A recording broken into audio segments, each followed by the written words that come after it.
Our Demon-Haunted World, the shocking scientific case for how planet Earth has been colonized by ancient devils and the only path to liberty, by Seth Cherpak.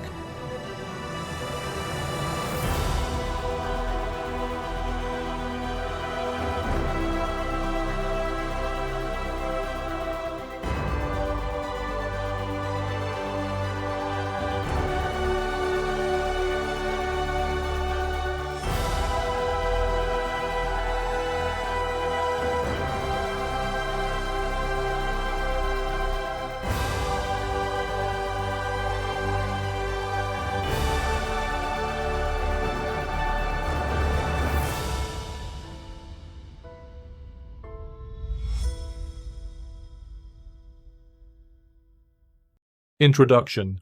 The world has a soul. There are ideas so old that modern man mistakes them for superstition precisely because he no longer remembers the conditions that gave birth to them. He hears words like devil, demon, spirit, and possession, and immediately pictures medieval paintings, horror films, schizophrenic delusions, or the frightened vocabulary of a pre-scientific age. He imagines red creatures with horns, smoky apparitions in dark rooms, or primitive people trying to explain storms, plagues, madness, and war before the arrival of modern medicine, political science, neuroscience, and economics. This reflex is understandable. It is also one of the most blinding habits of the modern mind. What if the ancients were not merely wrong, but speaking in a symbolic and experiential language that we have become too fragmented to understand? What if the old language of demons was not a childish attempt to describe spooky monsters, but an attempt to name recurring patterns of psychic invasion, energetic distortion, social contagion, and civilizational corruption? What if the modern world, for all its data, models, and institutional expertise, has not outgrown the ancient problem of possession at all, but has simply industrialized it? This book is built on that possibility. Not the possibility that the world is ruled by cartoon monsters lurking behind governments like a pulp fiction conspiracy. Not the possibility that every social problem can be reduced to literal invisible beings flying around the atmosphere and perching on national capitals like gargoyles. Those fantasies are too cheap for the scale of what we are facing. The possibility explored in these pages is more serious than that. It is that what the ancients called devils may be more accurately understood as enduring patterns of disordered intelligence, energetic thought forms, psychic predators, and civilizational fields of distortion that move through individuals, institutions, and nations alike. They are not unreal because they are symbolic. In many cases, the symbolic is simply what becomes visible first when reality exceeds the vocabulary of a given age. A lie is invisible, yet it can topple a marriage, a church, a corporation, or a nation. A market panic is invisible, yet it can vaporize fortunes, trigger suicides, and reorder empires. A spirit of vengeance is invisible, yet it can live for centuries in a border, a tribe, a legal code, or a child. An ideology is invisible, yet it can colonize millions of minds and turn otherwise ordinary people into missionaries, informants, cowards, or executioners. What are these things? We know their effects. We can measure their outcomes. We can track their spread. We can study the conditions under which they intensify. But when we try to describe the deeper pattern beneath them, modern language often becomes thin and evasive. It speaks of systems, incentives, norms, institutions, traumas, pathogens, networks, hormones, narratives, and memes. These are useful words, necessary words. But there are times when they feel less like explanations than autopsy labels pinned to a body whose animating principle has already fled the room. The older language was in some ways cruder. In other ways it was braver. It dared to say that certain patterns of evil behave like intelligences, that certain vices are more than bad habits, that entire communities can become seized by a force that exceeds the sum of individual motives, that there are states in which a person no longer has thoughts, but is being thought through, no longer holds an attitude, but is being held by one, no longer uses an idea, but is being used by it. Modern psychology has brushed up against this truth. So has sociology, so has anthropology. So has the study of propaganda, crowd behavior, financial contagion, mass psychosis, ideological extremism, and moral panics. Carl Jung wrote of psychic epidemics, possession by autonomous contents of the unconscious, and the terrifying consequences of the unintegrated shadow at both the personal and collective level. Long before social media, he understood that what remains unconscious in the individual does not stay politely private. It seeks expression, projection, embodiment, and eventually social form. And that is where this book begins. New subheader, Demons, not as monsters, but as fields.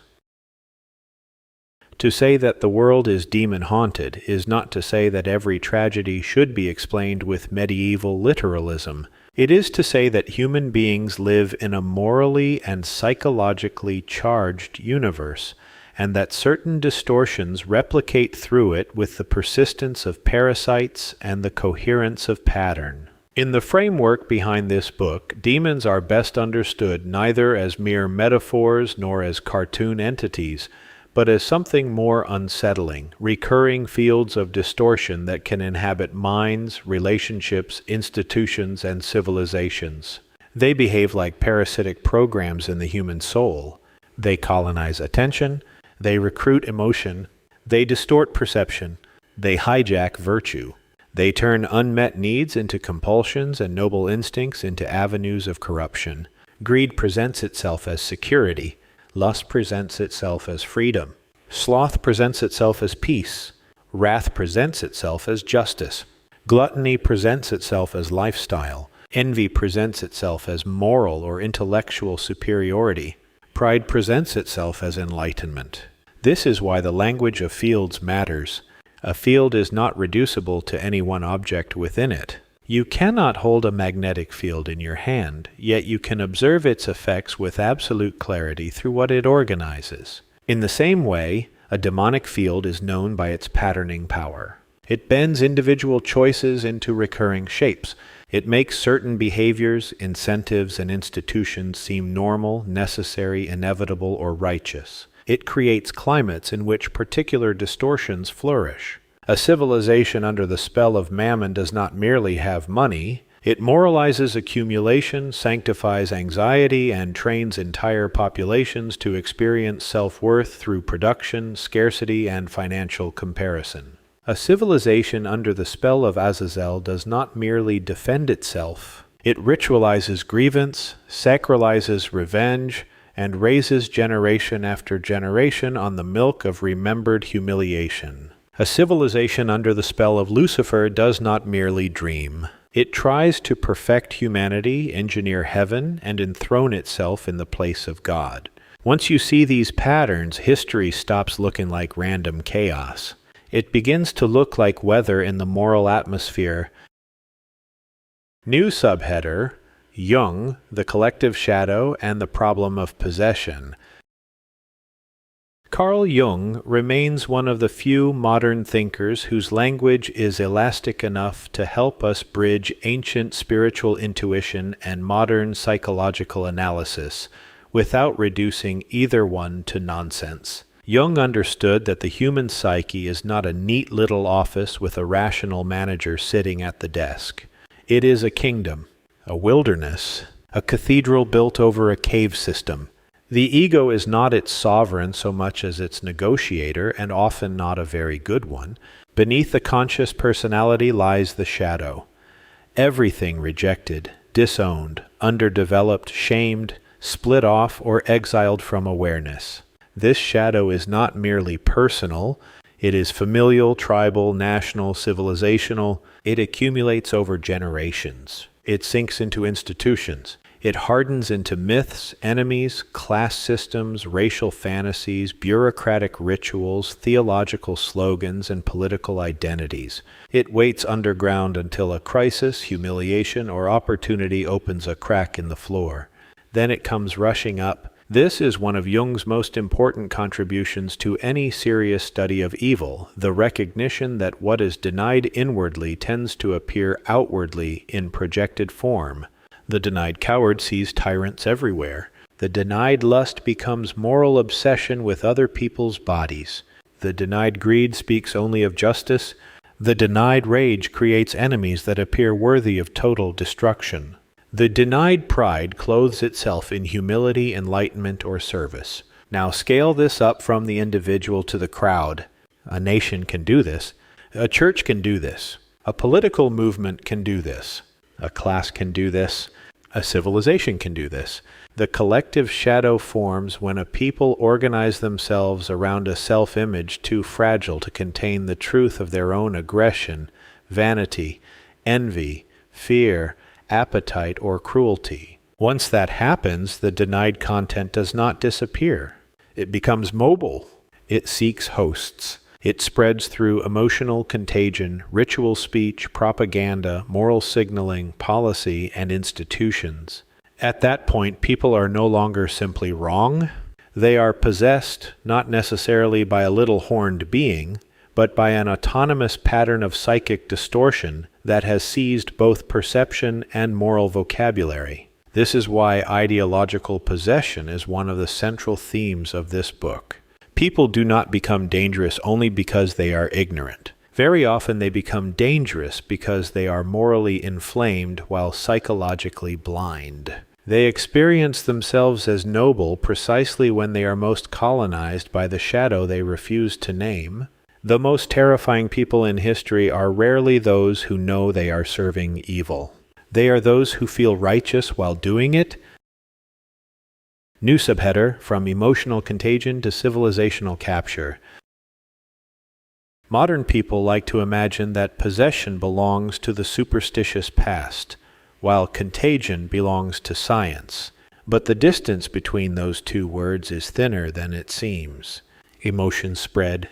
Panic spreads. Desire spreads. Resentment spreads. Humiliation spreads. Moral outrage spreads. Financial euphoria spreads. Hopelessness spreads. The willingness to say what everyone else is afraid to say spreads. So does the willingness to lie when everyone else is lying. These things move through bodies and groups with extraordinary force. We now study them through neuroscience, network theory, crowd psychology, media analysis, epidemiological models of behavior, and moral psychology. Jonathan Haidt's work is especially useful here because he demonstrates that human beings do not arrive at most moral positions through detached reasoning and then calmly build a society from first principles. They intuit, react, identify, justify, imitate, defend, and only then construct rational explanations for what they have already felt themselves into believing. This matters because devils do not need to colonize logic first. They colonize salience. They colonize feeling. They colonize moral instinct. They colonize the social rewards attached to a given belief, posture, appetite, or outrage. By the time reason arrives, it is often working as a press secretary for a regime that emotion has already installed. This is how possession scales.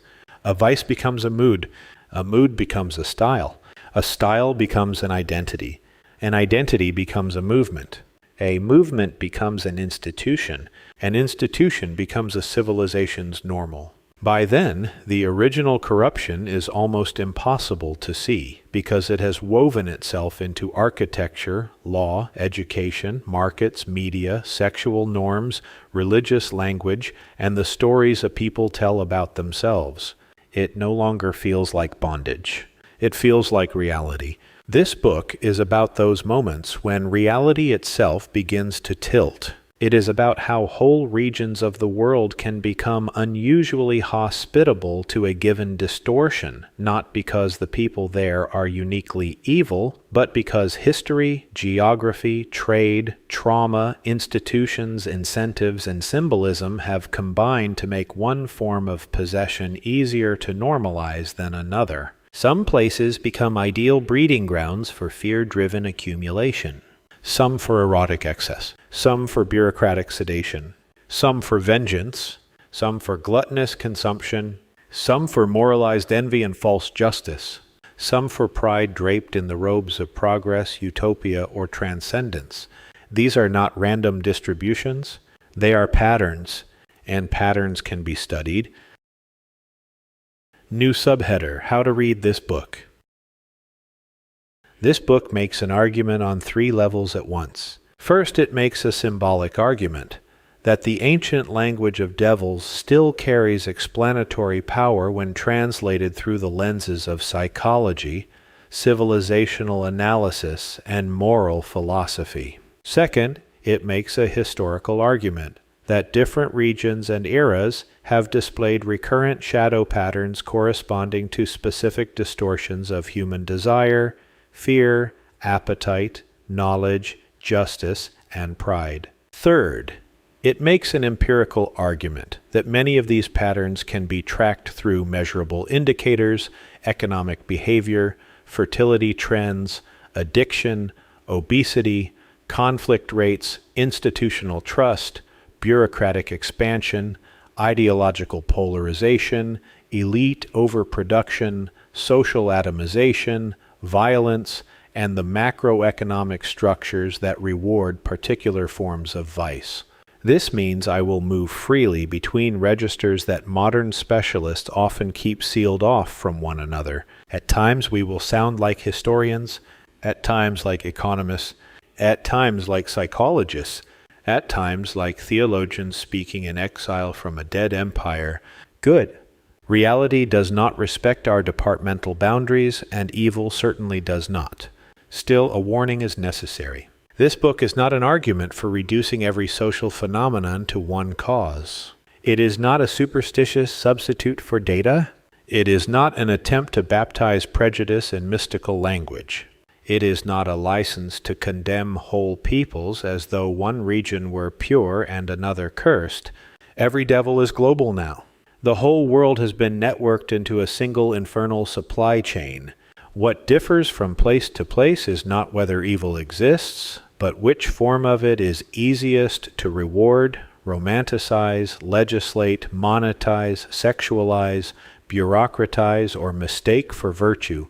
That distinction is everything, because the road back to liberty does not begin with blaming other civilizations for the shadows we refuse to confront in ourselves. It begins with learning to see the pattern clearly enough that we can stop feeding it.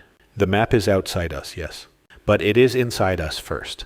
If that claim is true, then the study of civilizations is also the study of the soul. The history of empire is also the history of temptation. Macroeconomics is not just the movement of capital, but the movement of fear, desire, appetite, and status through institutions. Geopolitics is not merely the struggle for land, trade routes, and strategic dominance, but the contest between different forms of possession seeking larger hosts.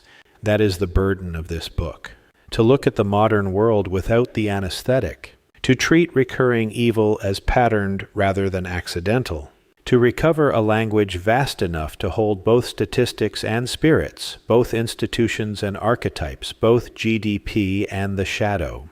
And to ask with all the seriousness this question deserves, what if the ancients were not primitive for believing in demons?